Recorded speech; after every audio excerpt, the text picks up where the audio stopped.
of trains. Talk about the flow of migrants there. Where are people going and how are they getting away from all this?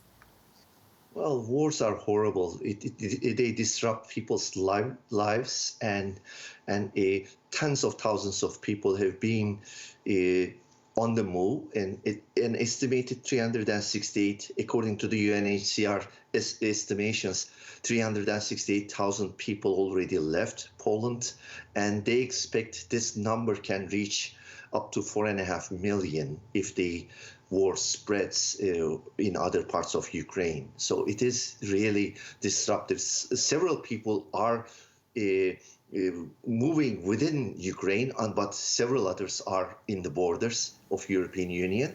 So it's quite a tragedy. And there are some people who can't move at all. Svetlana, your parents are in Kyiv. We talked on the phone earlier today. You said they're sort of stuck where they are. They seem to have missed this window of opportunity to leave. Walk us through the conversations that you're having with them and how they came to this decision to stay. Well, I just want to quickly mention that my sister successfully was able to leave Ukraine through Moldova on Friday morning. She's finally in Berlin with my cousins. My parents, though, they're in Kiev, and at this point they've agreed to stay. They are not leaving. My father, at the earliest opportunity, he will join the front. My mother, she decided that she will stay with my father. Although even if they wanted to, unfortunately, the situation in the capital, it makes it extremely impossible. It's just dangerous to leave residential buildings and go outside. And I can't even mention having to drive through the city and try to leave. Also, bridges are blocked between the right and left river banks, so communications are quite limited between two huge sections of the city. And the situation seems to be intensifying by the day. Professor Koch, Canada announcing today lethal aid. Are you concerned at all that this may provoke Russia in any way? Well, I mean, we have to be very careful. Past examples show that playing with fire, and especially pouring gasoline over fire, is not a good idea. And this crisis emerged because of the failure of international diplomacy, and we really need to do whatever possible to reestablish that diplomatic route, to keep that route open, and rather than escalating it, we have to find ways to reduce tensions and help everybody in this situation.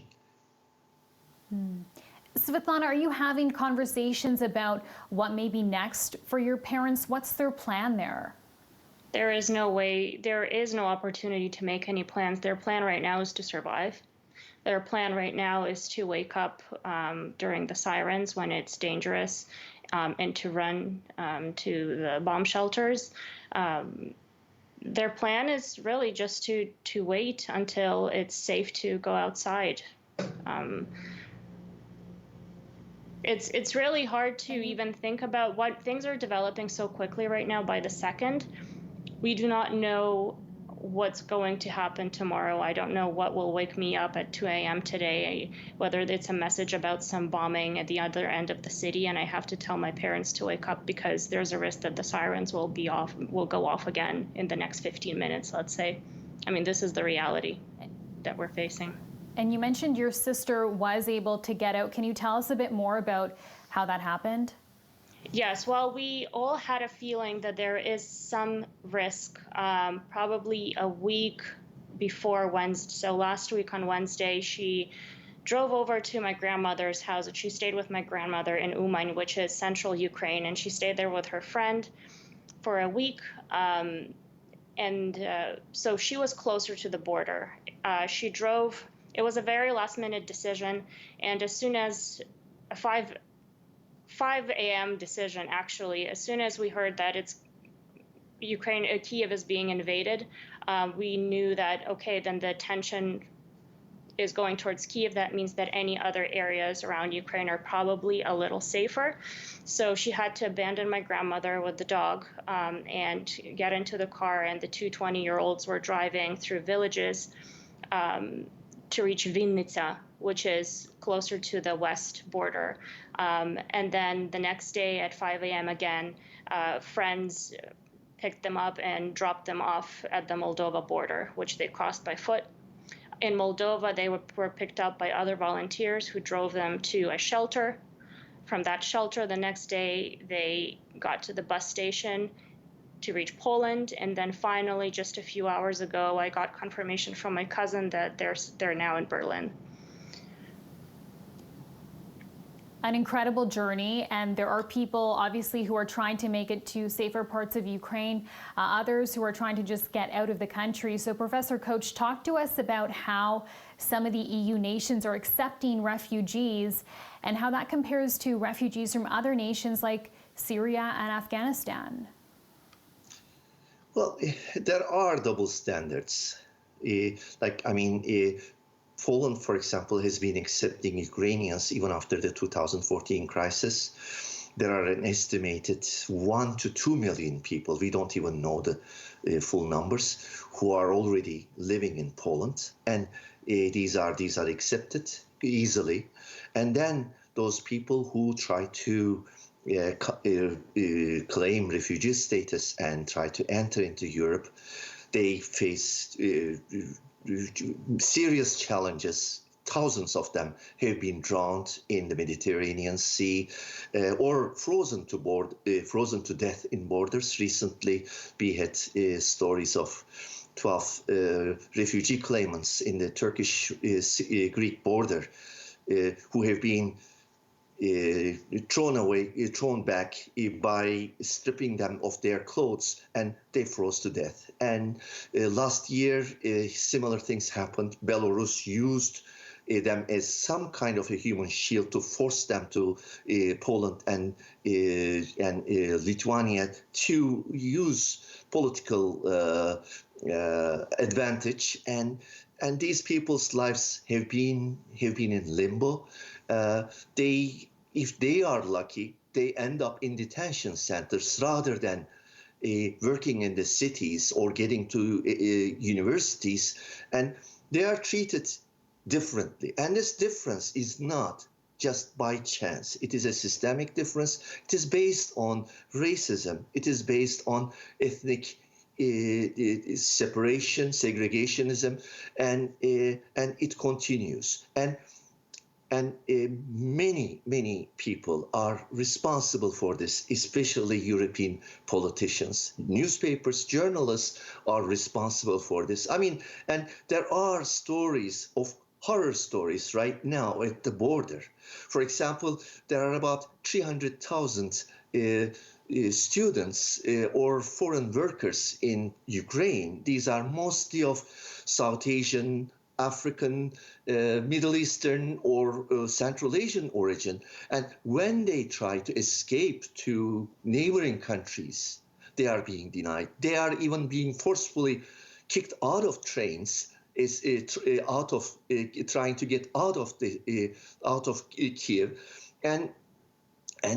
But we cannot explain this by some bad apple security guards or border guards. But this is systemic, this denial of rights, and it has been happening. And when you read the media, like media stories, and I would like to quote some, like a Bulgarian prime minister, for example, Petko, was quoted saying, intelligent people, and he's explaining why Ukrainians are welcomed. And he's saying, these are intelligent people, educated people, some of them are IT specialists, highly qualified, not the refugee wave we have become used to, people with obscure pasts, maybe terrorists, these are Europeans. And here's another story by a line by NBC journalist Kelly Kovila. She says, just to put it bluntly, these are not refugees from Syria. These are refugees from neighboring Ukraine. And that, frankly, is part of it. These are Christians. They are white. They are very similar to people who live in Poland. And when you read these lines, you can see the double standards. And it hurts people. And here, even here in our country, when the Premier of Ontario goes and says, we are going to immediately admit 20,000 refugee claimants, when even opposition parties are leaders are claiming that maybe the requirements should be removed, visa requirements should be removed, and we should admit these people. There are hundreds of thousands of Canadians who want to unite with their family members, and they have been told that because of the long queue, they have to wait for years to get their family members to Canada, and then we are opening our doors to some others. And this is a human tragedy, and I do not deny it is a horrible situation, and I really feel sad for Ukrainian people, but I also feel really sorry for the double standards, because it doesn't help us. It doesn't help anybody. So we really need to understand these issues. And media has a serious, big responsibility to avoid similar tragedies, to inform people. Okay, Professor Coach, thank you very much for your time and your perspective on this. Svetlana, we are praying for your family and are hoping for a safe return. Thank you again for your time and your perspective. Nobody will forgive. Nobody will forget. That is what Ukrainian President Volodymyr Zelensky vowed after the bloodshed on the square in Kharkiv today. That is Ukraine's second largest city, and it was hit by more Russian shelling. Officials say several people were killed, dozens more injured in the strike. In Kyiv, the nation's capital, officials are describing a barbaric rocket attack on a TV tower located near a sacred Holocaust memorial site. For reaction to this war, we want to welcome back to CP24 Tonight Oksana Ritsina, a volunteer with Help Us Help. You've been raising money to evacuate kids caught in the war. Thank you so much for being with us. I understand it's not an easy time. No, it is not, and thank you for having me. You know, Oksana, Russian forces are stepping up attacks on Ukraine's civilian areas. Where are your friends and family? I understand some of them are refugees now. I have currently over 20 girlfriends with their children who have crossed over the border into Slovakia, Hungary, Poland. Some of them are making their way further into Western Europe, into Germany and Austria. I have 3 friends that I know of at the moment in time that are currently still in Kyiv. 2 of them are guardians of orphanages. So they're directors, or they work directly with orphanages. The orphanage that I was arranging the evacuation for today has 70 children. And what are you hearing from the people on the ground who are working with these children? That it is completely chaotic. There is mayhem. This morning, as I was pleading my friends to make sure that he did not forget or did not let up on putting pressure onto the authorities to let them go and have permission to evacuate. He said, I'm driving through the city now, and it's apocalypse. It is a ghost town. They finally received their permissions, and I wired him $2,000 to make sure that all 70 children had food and shelter taken care of upon arrival in Western Ukraine.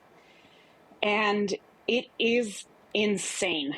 Ukrainian Canadian families are on the ground here. We have family over there who are rushing to safety, and we are watching with horror as the greatest humanitarian crisis unfolds before our eyes in Europe. It's devastating. I want to bring in Christian Boris. You were covering this story on the front lines when Russia annexed Crimea back in 2014. The Russians, Christian, they're continuing to gain more territory. We know a massive Russian convoy is moving in on the capital. Do you worry about what is coming? I worry about Kyiv.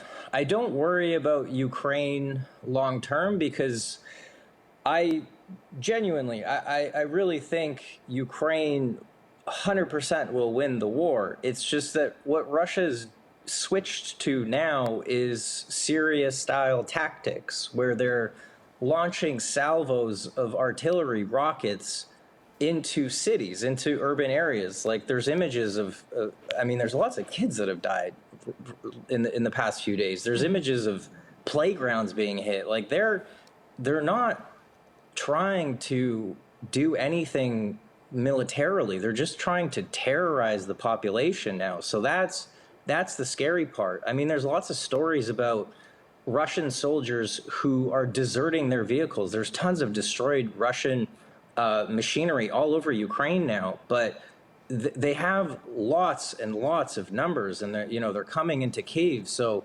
there will for sure be crazy fighting in the next who knows how long that lasts in Kyiv, because people will not give that city up. I mean, they have Molotov cocktails everywhere. They will fight to the last person to keep that city, because they do not want to be part of Russia at all. That is the last thing that they want. Just before this, I spoke to a friend who, he's from Donetsk, which is the city that they attacked in 2014, and they took that in eastern Ukraine. So him and his parents moved to Kyiv.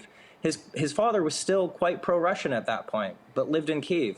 Now, he just moved my friend just took him, his wife, his 2-year-old and his 6-year-old to Lviv. He can't leave the country because, he's between 18 and 60 or 65. But his dad, who was pro-Russian, now doesn't want anything to do with that country. Now he's actually suited up and he's ready to fight against them. So what Putin has basically done is just united an entire country, a continent, the whole world against the Russians. Ukrainians are fighting. There's no doubt about that. Christian, you talked about Putin's tactics, so I want to pick up on that for a moment. Canada, we know the Foreign Affairs Minister, Melanie Joly, she's calling for the International Criminal Court to investigate Russia's alleged war crimes.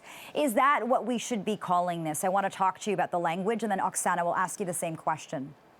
No, you can't say alleged, because there's videos. Like, they killed a 6-year-old child in an ambulance. I mean, it's insane what they've done, and the language needs to change, because when I was there in 2014 to 2018, the thing that angered me the most was having to remain neutral in the language and pretend that there wasn't this war going on when everybody knew what it actually was, and obviously we see what it was the whole time, right?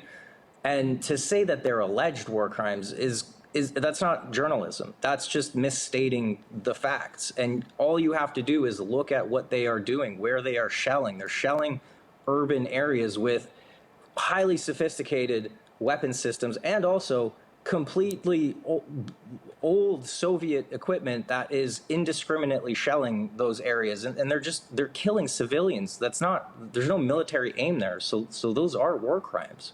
Oksana? Putin will go down in history as a war criminal. He will be drawn, quartered, and hung for his misdeeds and this grave miscalculation for invading a sovereign country. The missiles that are currently being used are cluster missiles. They are unguided. They are falling on apartment buildings, on nurseries, on hospitals. The cancer hospital in Kyiv was hit. This cancer hospital services children only. These children are now slowly dying from cancer and in their basements from not being provided proper care. They're sitting in bomb shelters, slowly dying. Kharkiv was bombed today by 2 missiles. This was the Square of Freedom that was hit. 2 major metro stations lie beneath that square. The metro stations currently are being used as bomb shelters for civilians. Civilian casualties are rising exponentially. Putin, right now, and I do not mince my words, is committing genocide on the Ukrainian people. We, as Canada, are watching as a genocide currently is unfolding before our eyes. Oksana, people of all ages, they're taking up arms. Christian said earlier that he's fairly confident that Ukraine will win here. I know there are a lot of people who want to agree with him. We understand that some are going back to Ukraine to defend their country, but the reality here is that Ukraine is outgunned. It is outnumbered. Do you worry about that reality? Or do you still have faith that Ukraine can win this fight? I have faith because my constitution and how I was brought up cannot allow me to give up hope. every single day, every moment that I'm not in a class teaching young students, I am on the phone speaking with relatives and my friends, many of which whose husbands are currently in Ukraine, who have signed up for the military armed forces or for militia groups that are guarding their cities. These people are ready to give up their lives for the freedom of their country. What we are currently seeing in Ukraine are regular Ukrainians fighting for their very existence. When I say that missiles are falling on civilians, these are unarmed people. Therefore, this is a war crime. A thermobaric missile landed on civilians today. Thermobaric missiles are banned by the Geneva Convention. They shred lungs from the inside out and people suffocate within a minute's time. Therefore, people are fighting back, they are standing for their homeland, and they will never give up the fight for the right to a sovereign, self-governing territory. Okay, Christian, Canada yesterday announcing that it is sending more lethal weapons to Ukraine to help fight Russia. Today, it pledged to send more money in humanitarian aid, this after announcing severe sanctions against Russia and Vladimir Putin. Is the West doing enough? Can it do more here? What do you think? I think a no-fly zone would be a great thing to try to institute, but I think that the West has, put their line down and said, we're not sending troops into Ukraine. However, there are a lot of very highly trained Westerners and foreigners who are going to Ukraine and who will fight. And I mean, I don't think Ukraine needs foreign troops to fight its battles, but it definitely needs as much defensive weapons support as it can get. There's talk of these jets. Are those jets actually going to come there? Things like that allowing Ukraine to control the sky would be tremendously powerful for them, because then it would prevent Russian strategic bombing of cities, which is something we haven't seen yet, but it could very well happen, which would be a really terrifying thing to think about, because you would start to see the same things unfold as we saw in Chechnya and in Syria. So, we have to really start thinking, what does this war look like in a week? How desperate do the Russians get? Because their losses are piling up tremendously, and their soldiers are defecting. They don't want to be there. A lot of them don't want to be there. They don't want to be killing Ukrainians. I mean, many of them didn't know that they were going to war. There's audio recordings of them saying, we didn't know we were going to war. We thought we were going to a training exercise. And then on the way, they took away their cell phones and they gave them live ammunition. And then an hour later, they were being shot at and they didn't know what was going on and they were scrambling. So this was an incredibly poorly planned war on Russia's part. And they sent their own soldiers to their deaths en masse. I mean, the number of casualties that Russia has is astonishing. And I truly know that Ukraine will win, but the number of lives and the destruction to the country could be just unbelievable. An unbelievable situation for sure. Oksana and Christian, thank you both for your time and your perspective tonight. Thinking of you and your families. It is a move that was widely expected, and it could impact your bottom line. The Bank of Canada has hiked its key interest rate for the first time since slashing its benchmark rate to its rock bottom level at the start of the pandemic. The central bank increased the benchmark interest rate by 1/4 percentage point to 0.5% today. So what does this mean for you and your household, especially if you're a homeowner?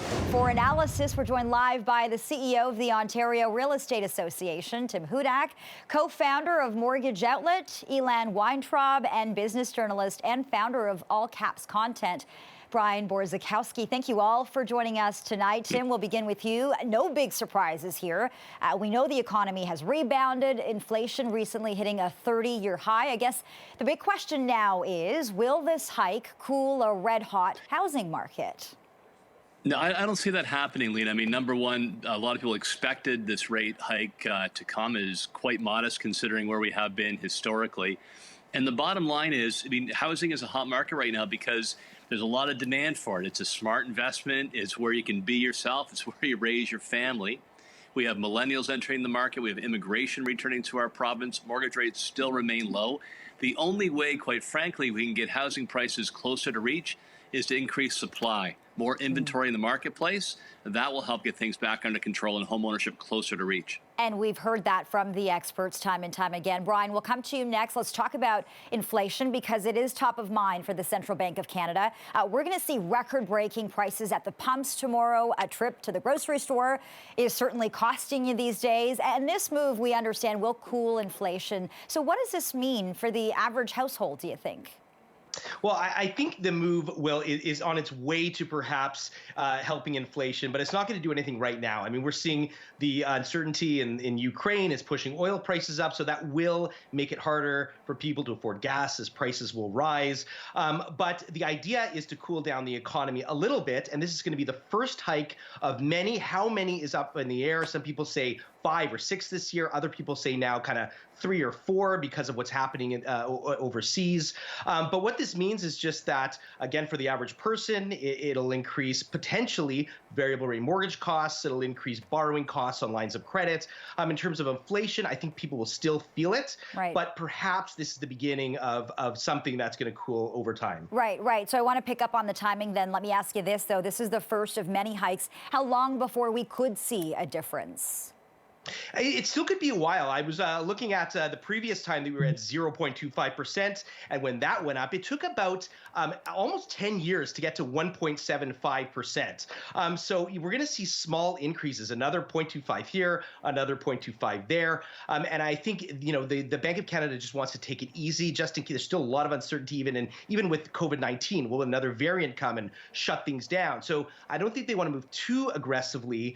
So it still could be a while. They're projecting inflation to rise higher over the course of the year. Next year, around the 2% range. So it still could be a lot of months, could be another year before it kind of levels out. Okay, Elan, Brian was just saying the central bank also says more rate hikes are coming as the economy will continue to expand. That's leading a lot of homeowners to ask themselves, variable or fixed? That's a popular question right now. Is it time to switch to a fixed rate mortgage? So I'm a very big fan of variable rate mortgages. There's a lot of benefits, but one of the simple ways that I look at it is a variable rate mortgage today might be 1.75%, but a fixed rate might be 3.25%. So there definitely will be more hikes from 1.75 to 2 to 2.25 to 2.5 and so on. There's so much runway between where variable rates are and where fixed rates are that it's still generally advantageous for most consumers to at least strongly consider a variable rate mortgage. Tim, the Bank of Canada, we've talked about this, the uncertainty that Russia's invasion of Ukraine is causing, and the bank says that this has created a major source of uncertainty at this time. If the conflict continues, could interest rates be slashed again? And what would that mean for the economy and for the real estate market? Yeah, I'd be surprised to see them slashed again, considering how low they are today. I suspect, Lena, what you see is a hesitancy to move them upwards again. There had been an expectation that we would be, have a 4 to 6 increase over the next year or so. If the conflict escalates, prices go up for gas, it impacts the economy. I think that would be slowed down. But again, my bottom line, the province actually had a housing affordability task force. I had the honor of sitting on that, Lena.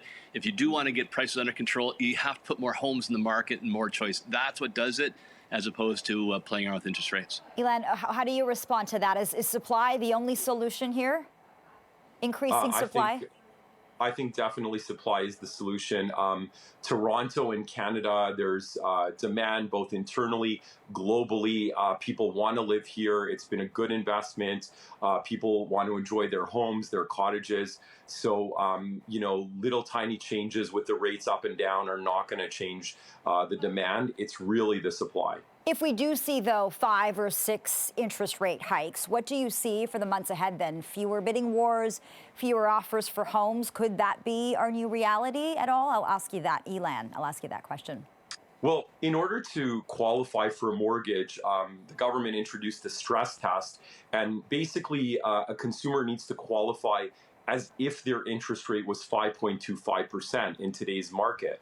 So if rates go from 1.75 to 2.25 to 2.75, etc., they still need to prove that they can afford a mortgage at 5.25%. So they're still able to buy. And if their lifestyle, says we need housing, we're getting married, my employment is good, all of these wonderful things, the demand is going to be there. Plus, I do think that immigration is going to pick up, and demand will stay very strong. Okay, Brian, the next rate hike announcement is slated for 6 weeks from now. Talk to us about the big picture takeaways from this announcement and what could be coming in the months ahead. I think the big picture is we're transitioning away from sort of this pandemic era uncertainty and economic kind of devastation over the last couple of years, although the economy did well last year and markets have done well, but just this uncertainty, and we're starting to move back to a bit more normalcy. And I think that's where the Bank of Canada wants to get to, back to kind of normal rates. 0.25% is not normal. That was ultra low. And so we're going to see that again. Will the economy kind of get back to normal? It's probably going to do well this year as people get back to spending again, but are we going to sort of transition to something post-pandemic? And I think that's the big takeaway here, is we're starting to see that despite still some uncertainty, in the market. Okay, we'll leave it there. Brian Borzakowski, Elan Weintraub, and Tim Hudak, we certainly appreciate this conversation. Thank you so much for your time tonight. Thank you. Thank you. The government made a move just a few days ago that basically said you don't require a PCR test to come back to Canada through the land border. You can actually get a rapid antigen test. And although that sounds very attractive, the reality is, at least for those of us who live in border cities, you still are required to find a pharmacy that has an appointment available, make that appointment, and set your whole schedule of your trip around being able to get back, to be able to get your test. And so regardless of whether it's rapid antigen or PCR, it really makes no difference in terms of the hassle that's involved.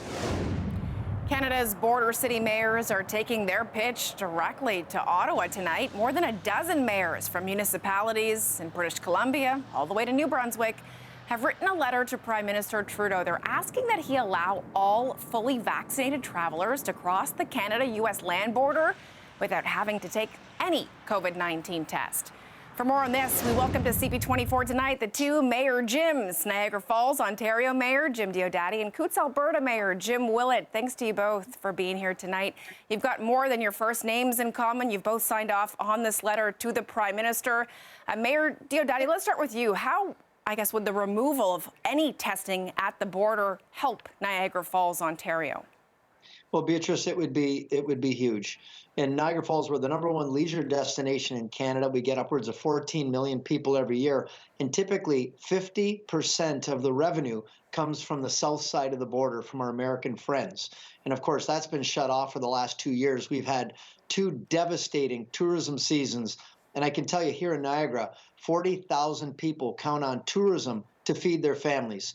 I just came from a restaurant that said he just had 20 bus tours canceled because the border restrictions have not been lifted yet.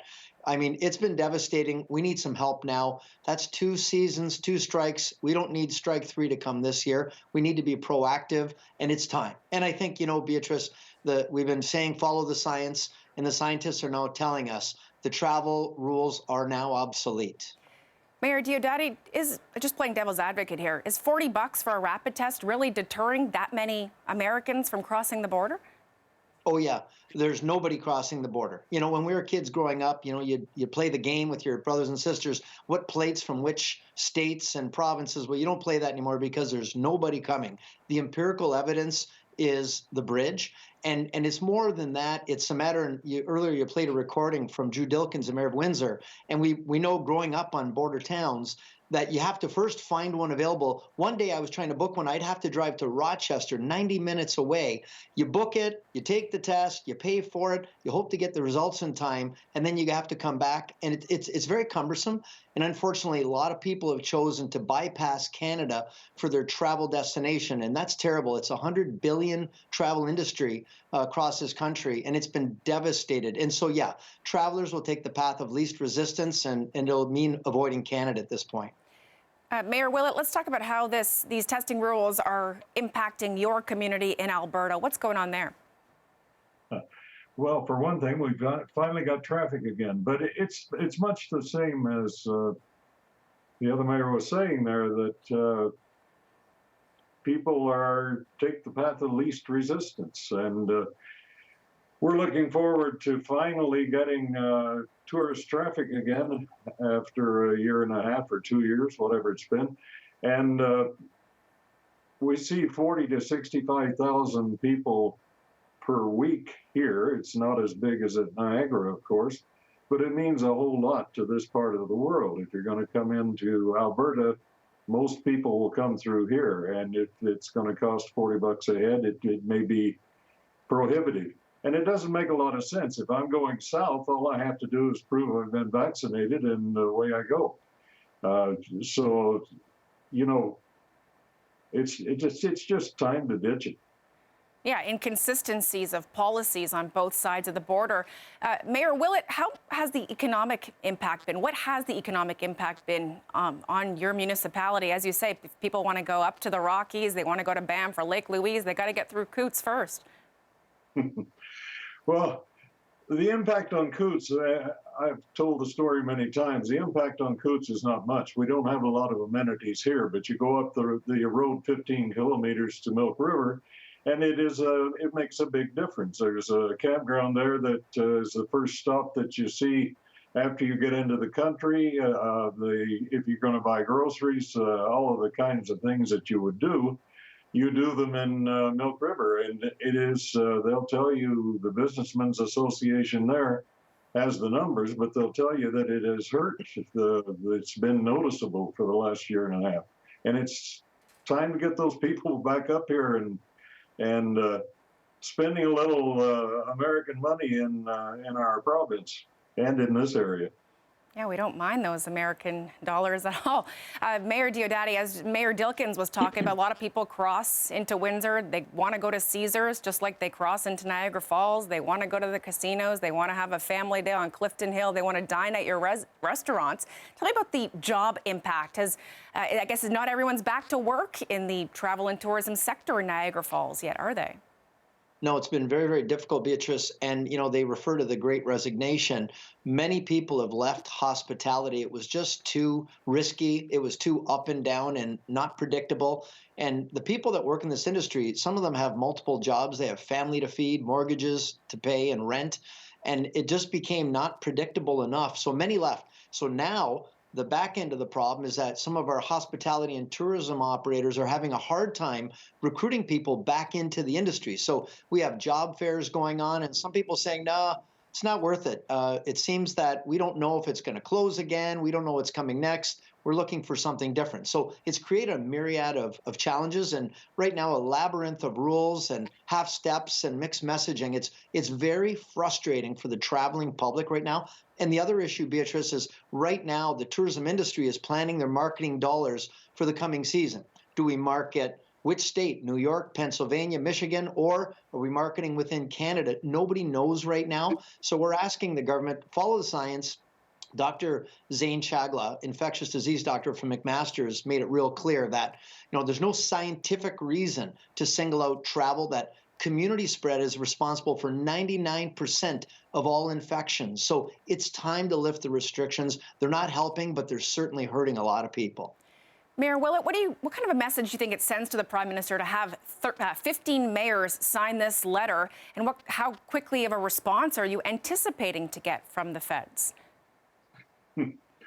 What I anticipate and what I would like are probably two different things. It's a unified front here. All along the border, you got the same story. I could just go amen to everything that was just said. It's the same thing in this part of the world.